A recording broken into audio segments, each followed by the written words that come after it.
අපි මේ වෙනකොට කතා කරමින් සිටියේ විද්‍යාගාරයක් තුල පරිගණක භාවිතය ගැනනේ. විද්‍යාගාරයක පරිගණකය භාවිතා කිරීම ගැන අපි යම් කරුණු ටිකක් ඉගෙන ගනිමින් සිටියේ. හරිද? මොනවාද අපි ඉගෙනගත්තු කරුණු? අපි ඉගෙන ගත්තා විද්‍යාගාරයක කම්පියුටර්ස් විද්‍යාගාරයකදී අපේ ආරක්ෂාව සලසගෙන කොහොමද භාවිතා කරන්නේ?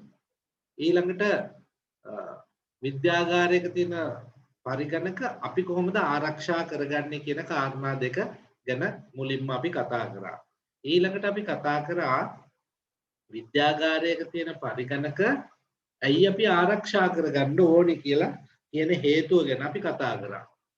ඊට පස්සේ විද්‍යාගාරයකදී පරිගණක භාවිතා කළ යුතු ආකාරය ගැන එහෙම නැත්නම් අපි මොන ඉරියව්වෙන්ද අපේ නිවැරදි ඉරියව් මොනවද පරිගණක භාවිතා කිරීමේදී කියලාත් අපි කතා කරානේ. කොහොම අපි කතා කරගෙන ඇවිල්ලා අන්තිමටම මේ ඉලෙක්ට්‍රොනික අපද්‍රව්‍ය පරිසරයට මුදා හැරීම නැත්නම් දැන් කාලයක් කම්පියුටර්ස් පාවිච්චි කරනකොට අපිට පරිගණක කම්පියුටර්ස් ඉවත් කරන්න සිද්ධ වෙනවා. භාවිතයෙන් ඉවත් කරනකොට ඒවා නිසි පරිදි කොහොමද බැහැර කරන්නේ කියන එකත් අපි ඉගෙන ගත්තා 3R ක්‍රමය යටතේ. reuse, recycle and reduce කියන ක්‍රමවේදයන් පාවිච්චි කරලා කොහොමද අපි පරිගණක නිවැරදි ආකාරයෙන් පරිගණක විතරක් නෙමෙයි ඉලෙක්ට්‍රොනික අපද්‍රව්‍ය නිවැරදි ආකාරයෙන් පරිසරයට බැහැර කරන්න කියලා අපි කතා කරා. ඊට පස්සේ අපි කතා කරා නේද පාස්වර්ඩ් ගැන. නිවැරදි පාස්වර්ඩ් එකක් හොඳ මුරපදයක් භාවිතා කරන්නේ කොහොමද? නිවැරදි මුරපදයක් යොදාගන්නේ පරිගණකයට කොහොමද කියන එකත් අපි කතා කරා. ඒකෙදි අපි කතා කරා අංක අකුරු සංකේත ආදී ආදී කම්බිනේෂන් එකක් ආදී එකතුවක් යොදාගෙන අකුරු 8ක්වත් තියෙන මුරපදයක් යොදා ගැනීම හොඳයි කියලා අපි සාකච්ඡා කරා. ඊළඟට පහසුවෙන් මුරපදයක් ගෙස් කරන්න එහෙම නැත්නම් පහසුවෙන් හඳුනාගත හැකි මුරපද එහෙම නැත්නම් පාස්වර්ඩ් යූස් කරන්න එපා කියලා අපි කතා කරා. ඊළඟට පාස්වර්ඩ්ස් ළඟ තියෙන කොළවල එහෙම ලියලා තියන්න එපා කියලාත් ඒ වගේ දේවල් අපි කතා කරගෙන ගියා. ඊළඟට අපි කතා කරන්න පටන් ගත්තා ගිය සතියේ මෙහෙයුම් පද්ධතිය ගැන. අපේ කම්පියුටර් එකේ තියෙන ඔපරේටිං සිස්ටම් එක ගැන අපි කතා කරා ගිය සතියේ. මොකක්ද ඔපරේටිං සිස්ටම් එක කියලා කියන්නේ? මම ආපහු මතක් කරනොත් කම්පියුටර් එකේ තියෙන දෘඩාංග සහ මෘදුකාංග පාලනය කිරීම සඳහා තියෙන මෘදුකාංගය තමයි ඔපරේටිං සිස්ටම් එක කියලා කියන්නේ. ඒ කියන්නේ බේසිකලි ඔයාගේ මවුස් කම්පියුටර් එකේ තියෙන හાર્ඩ්වෙයාර් නැත්නම් දෘඩාංග මොනවද කියලා කවුරු යවුවොත් අපි දන්නවා මවුස් එක, කීබෝඩ් එක, එතකොට printers, monitor ඔය ඔක්කොම හાર્ඩ්වෙයාර් අපිට අතින් අල්ලන්න පුළුවන්. අපිට දැකිය හැකි පරිගණකය සම්බන්ධ සියලු උපකරණ කම්පියුටර් හાર્ඩ්වෙයාර් කියලා අපි හඳුන්වන නිසා ඒ සියල්ලක්ම දෘඩාංග අපි ඒ ආකාරයෙන් හඳුනාගත්තා. එතකොට ඒවා කළමනාකරණය කරන්නේ මේ මෙහෙයුම් පද්ධතිය විසින්. මෙහෙයුම් පද්ධතිය කියලා කියන එක මොකක්ද කියලා ඉස්සෙල්ලාම තේරුම් ගත්තොත් ඔයා කම්පියුටර් එක ඔන් කරනකොට පුතේ ඔයාගේ කම්පියුටර් එකේ මුලින්ම ඔයාට දකින්න පුළුවන් වැඩසටහන තමයි මෙහෙයුම් පද්ධතිය. මෙහෙයුම් පද්ධතිය තමයි ඔයාට මුලින්ම දකින්න ලැබෙන වැඩසටහන. ඔයාගේ කම්පියුටර් එකේ තියෙන මෙහෙයුම් පද්ධතියට උදාහරණයක් කවුරු හරි අහුවොත් අපි දන්නවා Windows නේද? කම්පියුටර් එකේ Windows කියලා තියෙන ඔපරේටිං සිස්ටම් එක තමයි ඔයාගේ මෙහෙයුම් පද්ධතිය වෙන්නේ. හරිද? ඔයා Windows ඔයාගේ කම්පියුටර් එකේ තියෙන නිසා තමයි ඔයාට ඩෙස්ක්ටොප් එකක් දකින්න ලැබෙන්නේ. ඔයාගේ කම්පියුටර් එකේ ඔයාට වැඩ කරන්න පුළුවන් අතුරු මුහුණක් එහෙම නැත්නම් ඉන්ටර්ෆේස් එකක් දකින්නට ලැබෙන්නේ. ටාස්ක් බාර් එකක් තියෙනවා, අයිකන් තියෙනවා. ඒ ඔක්කොම තියෙන්නේ ඔපරේටිං සිස්ටම් එකේ හින්දා. හොඳයි අපි ඊට පස්සේ කතා කරා පුතේ ඔපරේටින් සිස්ටම් එකක ප්‍රධාන කාර්යයන් මොනවද කියලා අපි සාකච්ඡා කරේ නැහැ. ඒක අපි දැන් අද බලන්න යනවා. අපි ගිය සතියේ ඔයාලට මතක ඇති අපි කතා කරා හරියට ටීම් එකක ඉන්න ලීඩර් කෙනෙක් වගේ තමයි එහෙම නැත්නම් ආමි එකේ ඉන්න කැප්ටන් වගේ තමයි අපේ කම්පියුටර් එකේ ඉන්න ඔපරේටින් සිස්ටම් එක. සියල්ල හරියට කළමනාකරණය කරමින් නිවැරදිව පරිපාලනය සිදු වෙන්නේ ඔපරේටින් සිස්ටම් එක හරහා තමයි. උදාහරණයක් විදිහට ඔයා මොනවා හරි චිත්‍රයක් ඇඳලා මේ අඳින චිත්‍රය ඔයාලට print කරන්න ඕනේ කියලා හිතුනහම මේ චිත්‍රේ ඔයාට printerෙන් print කරගන්න ඕනේ කියලා ඔයා විධානයක් නිකුත් කරනකොට ඒ විධානය ක්‍රියාත්මක වෙන්නේ ඔපරේටින් සිස්ටම් එක හරහා.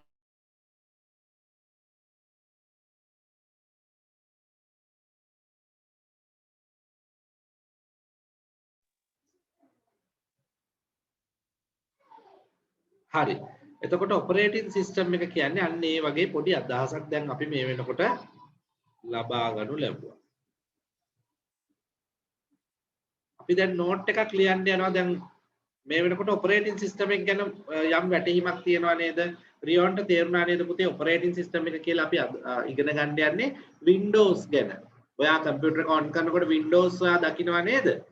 Windows කියලා ලෝගෝ එකක් තියෙමින් ඒක ගැන තමයි අපි මේ ඉගෙන ගන්න යන්නේ. එයා මොකටද අපිට පාවිච්චි කරන්නේ? මොකටද Windows අපිට ඕන වෙන්නේ කියන එක මතක තියාගෙන අපි මේ පාඩම ඉගෙන ගන්නකොට අපිට ලේසියෙන්ම තේරුම් යනවා මොකටද ඇත්තටම ඔපරේටින් සිස්ටම් එකක් අවශ්‍ය වෙන්නේ කම්පියුටර් එකට කියන එක. මාතෘකාවක් ලියමු ඔපරේටින් සිස්ටම් මෙහෙයුම් පද්ධතිය සිංහලෙන් නම්. එතකොට ඔපරේටින් සිස්ටම් එක ගැන මෙන්න මෙහෙම දේවල් ටිකක් අපි ඉගෙන ගන්න යනවා. The operating system is a software which manage the hardware and other software in a computer system. It provides services to other software. There are two main services performed by an operating system. They are managing the hardware, providing user interface. දැන් පුතේ ඔතන ඔය කියන වාක්‍යයේ ඔය කතාවේ තේරුම operating system එක ප්‍රධාන කාර්යයන් දෙකක් ගැන අපි කතා කරන්න යනවා. ඔපරේටින් සිස්ටම් එක ප්‍රධාන කාර්යයන් දෙකක් විතරක් නෙමෙයි ඔපරේටින් සිස්ටම් එක ප්‍රධාන කාර්යයන් විශාල ප්‍රමාණයක් තියෙනවා. නමුත් අපි ඉගෙන ගන්න යනවා දෙකක්. ප්‍රධාන දෙකක්. එකක් තමයි managing hardware. ඒ කියන්නේ දෘඩාංග කළමනාකරණය කිරීම. hardware කළමනාකරණය කිරීම කියන මාතෘකාව යටතේ යම්කිසි දෙයක් අපි ඉගෙන ගන්න යනවා. ඊට අමතරව අපි ඉගෙන ගන්න යනවා providing user interface. user interface එකක් කියලා කියන්නේ දැන් ඔයා කම්පියුටර් එක ඔන් කරපුවාම Windows වලින් ඔයාට දකින්න ලැබෙනවානේ task bar එක දකින්න ලැබෙනවා. එතකොට icons දකින්න ලැබෙනවා. එතකොට අපි ගිය සතියේ practical class එකේ ඔයාලා හිටියනම් දකින්න ඇති menu එකක් අපි දැක්කා. window එකක් අපි දැක්කා. මේ සියල්ලම එක්ව ගත්කල ඒ සියල්ලටම කියන නම තමයි අතුරු මුහුණතක් එහෙම නැත්නම් ඉන්ටර්ෆේස් එකක් කියලා. අපි ඉන්ටර්ෆේස් එකක් බලන්න යමු. අපි කට්ටියම එකතුලා දැන් ඉන්ටර්ෆේස් එකක් බලමු චුට්ටක්. මම පෙන්නන්නම් ඔයාලට ඉන්ටර්ෆේස් එක. මේ තියෙන්නේ ඔයාලා දකින්නකොට එක. ඔන්න පුතේ ඉන්ටර්ෆේස් එක. මේක තමයි ඔයාගේ ඉන්ටර්ෆේස් එක. ඔයයි කම්පියුටර් එකයි අතර කතා බහ කරන්න පුළුවන්. එහෙම නැත්නම් ගනුදෙනු කරන්න පුළුවන්. ඔයා කම්පියුටර් එකට යමක් කියන්න නම් භාවිතා කරන්නේ ඔයාගේ ඉන්ටර්ෆේස් එක. කම්පියුටර් එකත් එහෙම තමයි. ඔයත් එක්ක කමියුනිකේට් කරන්නේ සංනිවේදනය කරන්නේ මේ අතුරු මුහුණත හරහා. හරි නේද? right.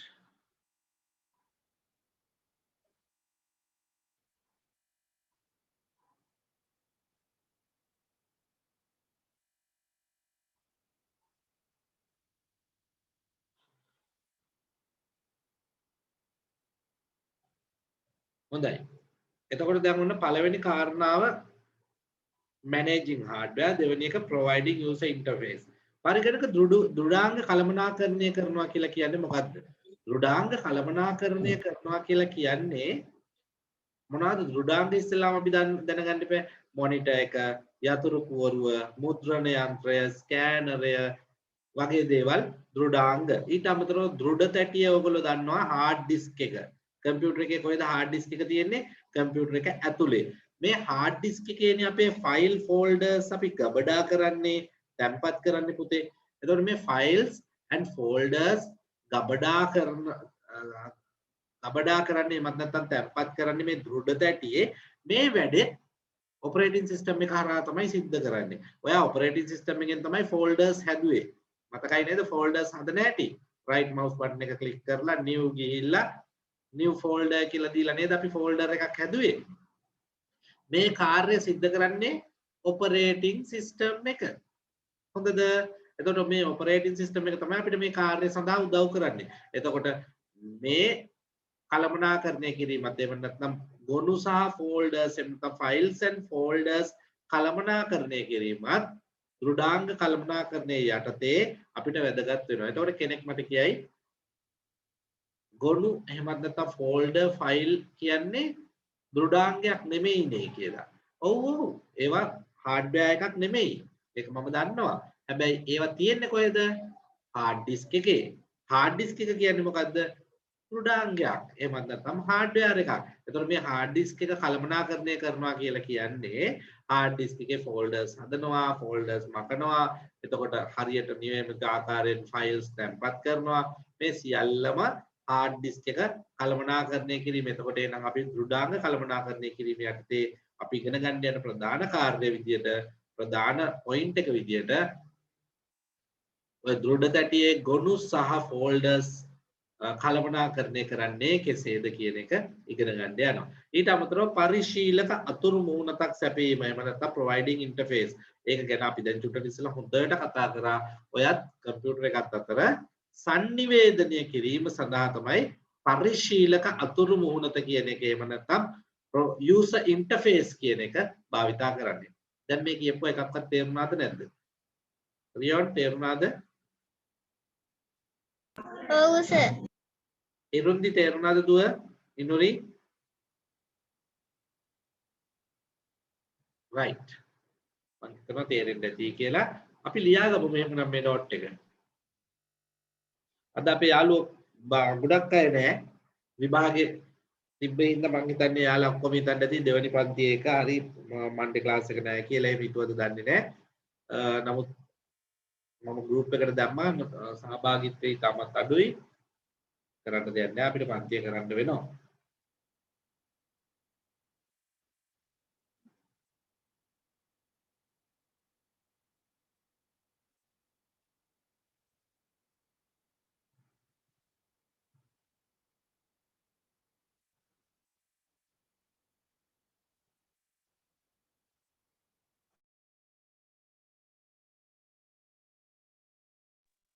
Excuse me sir.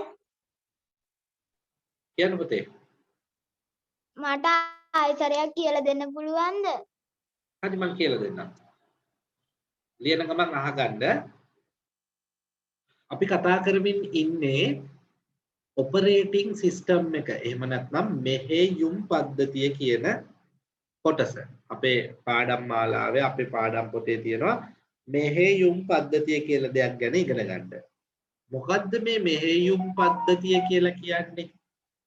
අපේ කම්පියුටර් එකේ තියෙනවා මෙහෙයුම් පද්ධතියක්. එහෙනම් අපි දකින්නේ නැත්තේ ඇයි? අපිත් දකින්නවා. දකින්නවා නම් මොකද්ද මේ මෙහෙයුම් පද්ධතිය කියලා කියන්නේ? ඔයා කම්පියුටර් එක ඔන් කරනකොට හිරුන්දී පුතේ Windows කියලා ලෝගෝ එකක් එහෙම ඇවිල්ලා පටන් ගන්නව නේද වැඩසටහන? දැකලා තියෙනවද? ඔව් සර්. ෂුවර් එකටම දැකලා තියෙනව නේ හිරුන්දී? කම්පියුටර් එක ඔන් කරනකොට Windows කියලා එන්නේ. දැකලා තියෙනවද? ඔව් සර්. හරි. පුතේ අන්න ඒක තමයි ඔපරේටිං සිස්ටම් එක එහෙම නැත්නම් මෙහෙයුම් පද්ධතිය කියලා අපි ඉගෙන ගන්න යන්නේ. එතකොට අපි ඉගෙන ගන්න යන්නේ මේ බේසිකලි Windows වලින් කරන කාර්යයන් ගැන. Windows කියන software එකෙන් වෙන්නේ මොකද්ද කියන එක තමයි මේ ඉගෙන ගන්න යන්නේ. ඒකට අපි කියන්නේ මෙහෙයුම් පද්ධතියක්. හරිද? ඔපරේටිං සිස්ටම් එකක් තමයි ඔය Windows කියන software එක. මොකටද ඒක තියෙන්නේ? ඔයාලා Windows එකත් එක්ක මුකුත්ම කරනවද? නෑනේ නේද? Windows open වෙනවා, කම්පියුටර් එක on වෙනකොට නම් ඔන්න ඒක on වෙනවා.